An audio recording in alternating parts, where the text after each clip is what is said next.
Buenas noches. Vamos a hablar de la palabra del Señor y lo vamos a hacer en el Evangelio según San Marcos, en el capítulo 10, en el versículo 17, y vamos a leer solo algunos versículos porque es muy extenso el relato, ¿verdad?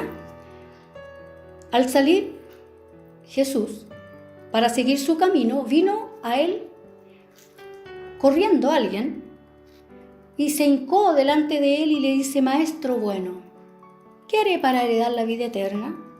Jesús le dijo: ¿por qué me llamas bueno?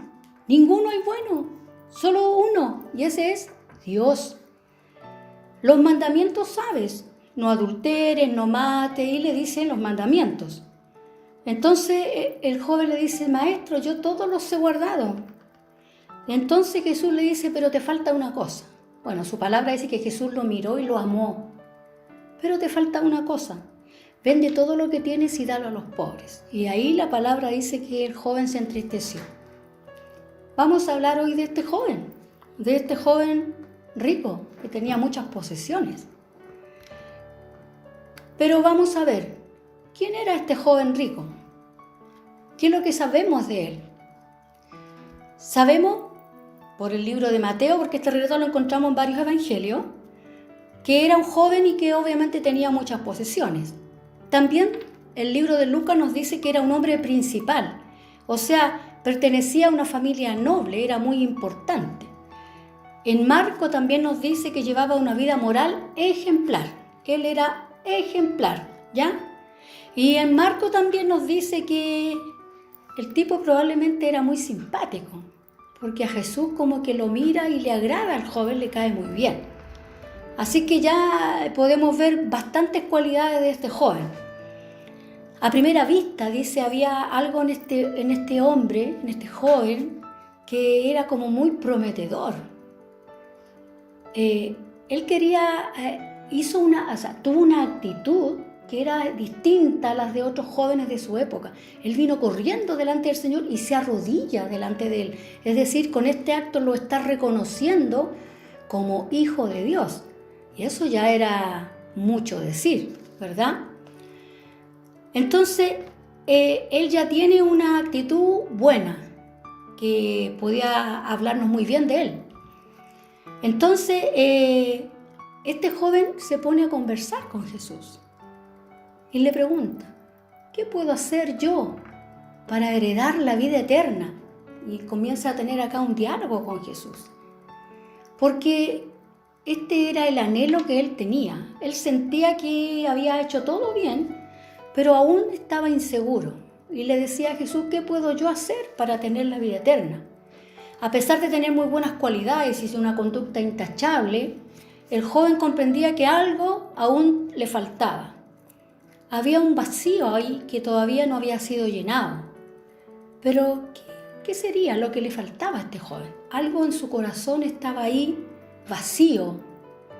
¿Qué sucedía con él si él tenía una vida tan impecable? Le faltaba a Cristo, le faltaba la salvación, porque cuando una persona conoce al Señor, tiene seguridad de su salvación. Pero este joven no tenía esa seguridad y empieza a conversar con Jesús. Aparentemente, dice, el hombre era muy sincero con él. Y daba la impresión de que él deseaba sinceramente a Jesús en su vida. Era como que estuviese a punto de convertirse, ¿verdad? Diríamos nosotros. Pero algo pasaba con él. ¿Qué concepto tenía este joven de la vida eterna? Porque eso era lo que le estaba preocupando. ¿Qué puedo hacer yo para heredar esta vida eterna? Este hombre judío era conocedor del Antiguo Testamento como muy buen judío, ¿verdad? Por lo tanto, su concepto de la vida eterna la habría formado a partir de justamente del Antiguo Testamento. Y en el libro de Daniel dice: y muchos de los que duermen en el polvo de la tierra serán despertados, unos para vida eterna y otros para vergüenza y confusión perpetua. Para los judíos del tiempo de Jesús, que creían en la vida eterna, esta vida eterna se asociaba con la resurrección de los muertos, ¿ya? Y como podemos ver, este hombre lo que quería en el fondo era ser resucitado y seguir disfrutando de sus bienes, porque él no pensaba en una vida eterna en un lugar que no fuera acá.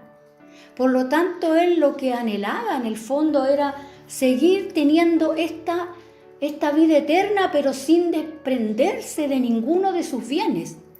Porque él pensaba, yo quiero vivir eternamente, pero con todos mis bienes al lado. Por lo tanto, él estaba asegurando su vida eterna con todo lo que él tenía, su dinero, ¿verdad? Todas sus posesiones, él las estaba asegurando. Pero el Señor tenía otros pensamientos, ¿verdad? Lo que parecía, dice, evidente es que para este hombre lo más importante de ese mundo venidero era lo que pudiera llevarse de este mundo. O sea, más que anhelar una vida espiritual con el Señor, él lo que quería era simplemente ser inmortal y no desprenderse de nada de lo que tenía aquí. Pero aquí cometía el grave error, porque en el libro de Juan, en el mismo Evangelio de Juan, en el capítulo 17 y en el verso 3 dice, y esta es la vida eterna. ¿Cuál es la vida eterna? Que te conozcan a ti, el único Dios verdadero, y a Jesucristo a quien tú has enviado. Es decir, ¿cuál es la vida eterna en realidad? Es conocer al Señor. Y esto es lo que este joven no lograba comprender. ¿Cómo pensaba este joven que podía obtener la salvación? A pesar, dice, que no podemos dudar de la sinceridad de este joven, pero estos aspectos no son suficientes para lograr alcanzar la salvación. Habían puntos en los que él estaba muy equivocado. ¿Por qué razón? Porque él creía que para alcanzarla tenía que hacer cosas. ¿Qué haré?, le dice a Jesús. ¿Qué voy a hacer? Y ahí está implícito obras. Tengo que hacer cosas para lograr la salvación. Seguramente él pensaba que tenía que hacer otro esfuerzo más, otro mayor, para lograr al fin tener esa vida eterna que él tanto anhelaba. Pero ¿saben que tampoco él tenía seguridad de la vida eterna? No tenía ninguna certeza. Le pidió información a Jesús, ¿no es cierto? Por lo tanto, él no tenía seguridad ninguna de su salvación. Él pensaba que podía ganar esta vida eterna haciendo un esfuerzo más, ¿verdad? El Señor, dice, citó varios mandamientos que trataban principalmente de nuestras relaciones con nuestros semejantes. Por lo tanto, él decía, no, si yo he cumplido esto, y en el fondo todo lo he cumplido. Y el joven se está mostrando a Jesús y le dice, ¿sabes qué, maestro? Yo todo esto que tú me estás diciendo, yo sí lo he guardado desde mi juventud. O sea, tal vez desde más niño, yo siempre me he preocupado de guardar los mandamientos. Yo los he guardado todos y me he esforzado en hacerlo. Pero ¿era verdad esto? Fíjese que Jesús no le gusta que le diga bueno. Y le dice, no me llames a mí bueno. ¿Por qué razón? Porque el único bueno, le dice Jesús, aquí es Dios. Le está dando a entender algo a este joven. Le dice, si tú te llamas bueno, si tú dices cumplir toda la ley y todos los mandamientos, entonces tal vez tú pudieses llamarte a ti mismo bueno. Y eso es muy interesante, porque alguien que cumpla todos los mandamientos, claro que se le puede llamar bueno. Y aquí encontramos el problema. El único bueno que en realidad es y cumple todo es Dios, porque son sus propios preceptos, ¿verdad? Pero había otro punto importante, la salvación. La salvación no se obtiene por algo que nosotros podamos hacer. En el fondo, este joven no estaba haciendo bien las cosas y no era tan bueno, porque su palabra dice que él, cuando escucha que Jesús le dice que tenía que vender todos sus bienes y darlo a los pobres, él se va muy triste.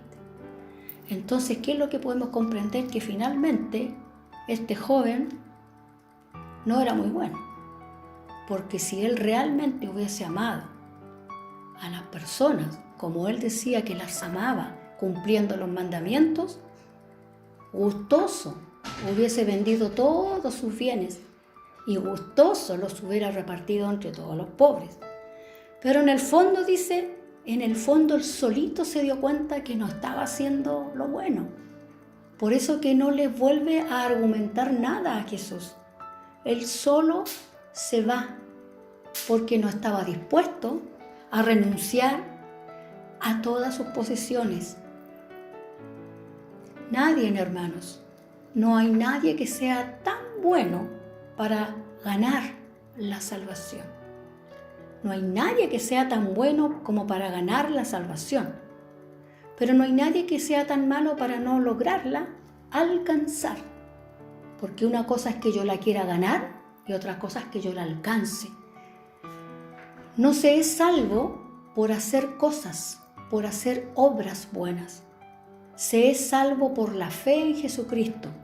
Pero el cristiano que realmente ha conocido al Señor, la persona que es salva, va a hacer obras de cristiano. Las obras le siguen al cristiano y no por las obras se logra ser cristiano. Por lo tanto, ¿qué es lo que a nosotros nos falta? ¿Qué es lo que aún no tenemos? ¿Qué es lo que te falta para alcanzar esa salvación tan anhelada? ¿Qué es lo que te está faltando? Tal vez es simplemente un poquito de fe. Poner toda tu confianza en el Señor. Olvidarte de lo que tú eres. Olvídate de tus posesiones. Olvídate de todo tu contexto, que puede ser muy bueno. Pero no hay nada que tú puedas hacer que permita que tú ganes la salvación. Porque la salvación fue ganada por Cristo en la cruz. Lo único que tú tienes que hacer es creer en ese sacrificio, recibir al Señor en tu corazón y luego de eso comienzas a vivir como cristiano. Las obras deben seguir al cristiano. Por lo tanto, si tú has recibido a Cristo en tu corazón, debes comportarte como un hijo del Señor. Así que si hoy te falta algo, si tú sientes ese vacío en tu corazón, a lo mejor has ido mucho tiempo a la iglesia, pero te falta algo porque aún tienes una inquietud, algo te falta, sientes un poco de temor a veces.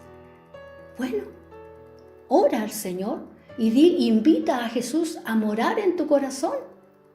Aunque estés yendo tiempo a la iglesia, pero a lo mejor te falta eso. Pero invita al Señor a morar en tu corazón y comienza a vivir como cristiano. ¿Cómo se hace eso? En su palabra están todas las directrices para saber cómo tenemos que comportarnos. Esta es la palabra del Señor para ti hoy y que el Señor te bendiga grandemente. Buenas noches.